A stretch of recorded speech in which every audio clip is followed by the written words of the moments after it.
Everyone, welcome back to my YouTube channel 24 funny story. कैसे हैं आप सब? आई होप अच्छे होंगे। वीडियो शुरू करने से पहले मैं आपसे एक रिक्वेस्ट जरूर करूंगी, जब भी आप इस चैनल पर आए तो चैनल को सब्सक्राइब किए बिना न जाए, जिससे कि आपके पास हमारे आने वाली स्टोरीज और पोएट्री का नोटिफिकेशन मिल सके।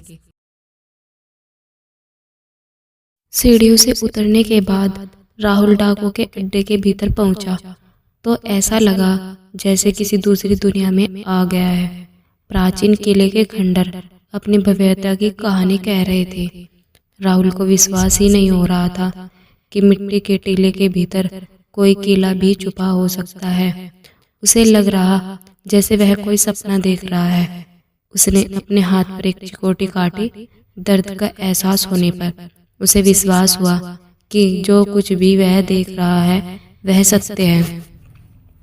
तभी किसी के आने की आहट सुनाई पड़ती है। वह फुर्ती से एक खंबे के पीछे छुप गया। अपने कंधे पर बंदूक टांगे दो डाकू आपस में बात करते चले आ रहे थे। डाकू हाथ में झोला पकड़े हुए था। दोनों राहुल के बगल वाले खंबे के पास आकर रुक गए। राहुल का कलेजा मुंह को आ गया।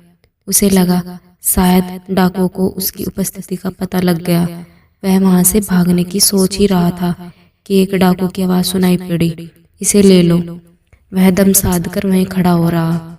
थोड़ी देर तक जब कोई आहट नहीं हुई तो उसने हिम्मत करके खंबे की ओट से हल्का सा झांका तो चौंक पड़ा। जिस डाकू के हाथ में झोला था उसने बंदूक अपनी साथी को पकड़ा दी। झोले से छनी हथौड़ी निकालकर उस खंबे के ऊपर पत्थर को त्रास कर नृत्य कर रही अप्सरा की अत्यंत कलात्मक मूर्ति बनी हुई थी। वह डाकू छनी हथौड़ी से उसे काटने लगा। यार, पिछले महीने भी तू 4 मूर्तियां उखाड़ कर ले गया था, अब फिर ले जा रहा है, इनका करोगे क्या? दूसरे डाकू ने पूछा। गांव में हमारे लड़के इनसे खेलते हैं। एक दिन भाइयों में झगड़ा हो गया तो बड़े वाले ने सारी मूर्तियां तोड़कर कुएं में फेंक दी, इसलिए दूसरी ले जा रहा हूँ। मूर्ति काट रहे डाकू ने बताया। यह तो तूने बहुत ही अच्छी बात बताई। अगली बार दादा जब मुझे छुट्टी देंगे तो मैं भी 4-5 मूर्ति अपने गांव ले जाऊंगा, दूसरे डाकू ने कहा। बिल्कुल ले जाओ, यहाँ मूर्तियों की कौन सी कमी ही पड़ी है। यहाँ पर ये मूर्तियाँ सड़ गल रही हैं, उससे अच्छा हम कम से कम बच्चे तो खेलेंगे। वह डाकू हंस पड़ा। उनकी मूर्खतापूर्ण बातें सुनकर राहुल का सिर भन्ना उठा। पुरातत्व के महत्व की ऐतिहासिक धरोहर को यह मूर्ख बर्बाद किए दे रहे हैं। अज्ञानतावश उन्हें इस बात का एहसास ही नहीं था कि वे देश का कितना बड़ा नुकसान कर रहे हैं। जमीन के भीतर दबाया है केला अगर दुनिया की निगाहों में आ जाए तो यह क्षेत्र अंतर्राष्ट्रीय स्तर के पर्यटन स्थल के रूप में उभर सकता है। जमीन में दबे इस किले और उसकी इन मूर्तियों को देखने के लिए यहाँ देश विदेश के पर्यटकों की भीड़ उमड़ सकती है, जिससे पूरे क्षेत्र का विकास होगा, सभी की गरीबी दूर हो जाएगी। इसके अलावा अंतर्राष्ट्रीय बाजार में इन मूर्तियों की कीमत करोड़ों डॉलर में होगी। यह मूर्ख इन्हें बच्चों के खेलने के लिए उखाड़ रहे हैं। राहुल का मन कर रहा था कि कभी खंबे के पीछे से बाहर आकर वह इनको रोक दे। तभी कई व्यक्तियों के दौड़ने की आवाज सुनाई पड़ी। लखना के साथ कई डाकू दौड़ते हुए चले आ रहे थे। तुम लोग कहाँ जा रहे हो? मूर्ति उखाड़ रहे डाकू ने पूछा। खबर आई है कि जीप पर लटक कर एक छोकरा अड्डे के बाहर तक पहुंच गया। दद्दा ने उसे जिंदा या मुर्दा पकड़ने का हुक्म दिया है, गंगा ने बिना रुके बताया। चलो हम लोग भी चलते हैं। उस डाकू ने छनी हथौड़ी फेंक अपनी बंदूक ले ली। सारे डाकू दौड़ते हुए सीढ़ी की ओर चले गए। राहुल के दिल की धड़कनें अचानक ही तेज हो गई। अभी तक वह सुरक्षित था, लेकिन अब उसके लिए खतरा काफी बढ़ गया है। उसने जल्द से जल्द संकल्प तक पहुंचने का निर्णय लिया। खंबे के पीछे से निकलकर वह तेजी से उस दिशा की ओर चल दिया जिधर से डाकू दौड़ते हुए आ रहे थे। उसे विश्वास था कि डाकू ने संकल्प को उसी ओर रखा होगा। वह किला बहुत बड़ा था। राहुल गलियारे के दोनों ओर बने कमरों में झांकते हुए चल रहा था। ज्यादातर कमरों में ऊपर तक बालू भरी हुई थी। कुछ कमरों में बालू नहीं थी, उनमें डाकुओं का सामान रखा हुआ था, लेकिन कोई आदमी नहीं था। राहुल की समझ में नहीं आ रहा था कि ज्यादातर कमरों में बालू क्यों भरी हुई है।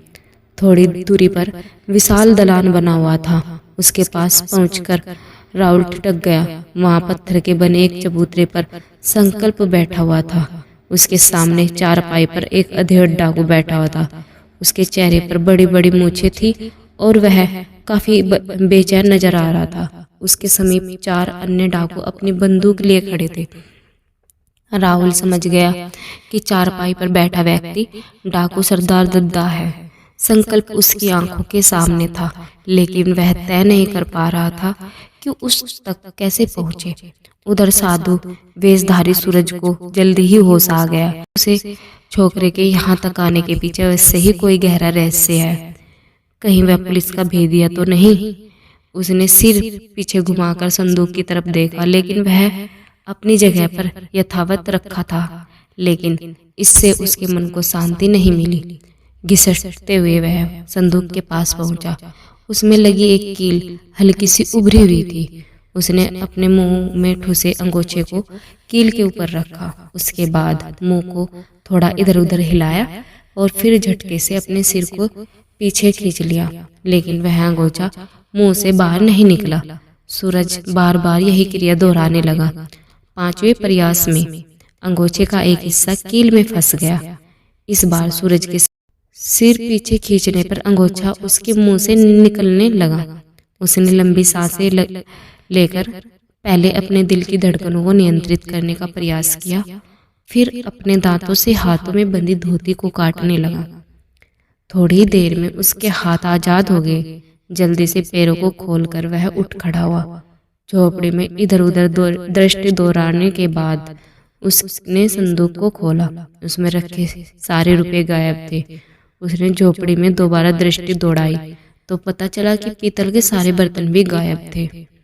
इसका मतलब वह छोकरा पुलिस का भेदिया नहीं, बल्कि मामूली चोर था। साधु को लूट ले गया।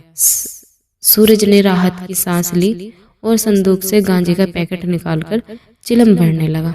चिलम सुलगाकर उसने पहला कस मारा ही था कि संदूक के नीचे से दस्तक सुनाई पड़ी। उसने संदूक को अपनी जगह से खिसकाया। रास्ता खुलते ही सबसे पहले लखना बाहर आया, फिर एक एक करके अन्य डाकू बाहर निकलने लगे। इस समय कहाँ की तैयारी है? मारे जाने के बाद कोई छोकरा तो यहाँ नहीं आया था। लखना ने उत्तर देने के बजाय उसे घूरते हुए पूछा, तुम्हें कैसे पता? सूरज बुरी तरह चौंक पड़ा। इसका मतलब वह आया था, लखना काट खाने वाले अंदाज में बोला। हाँ, कहाँ है वह? मुझे नहीं मालूम।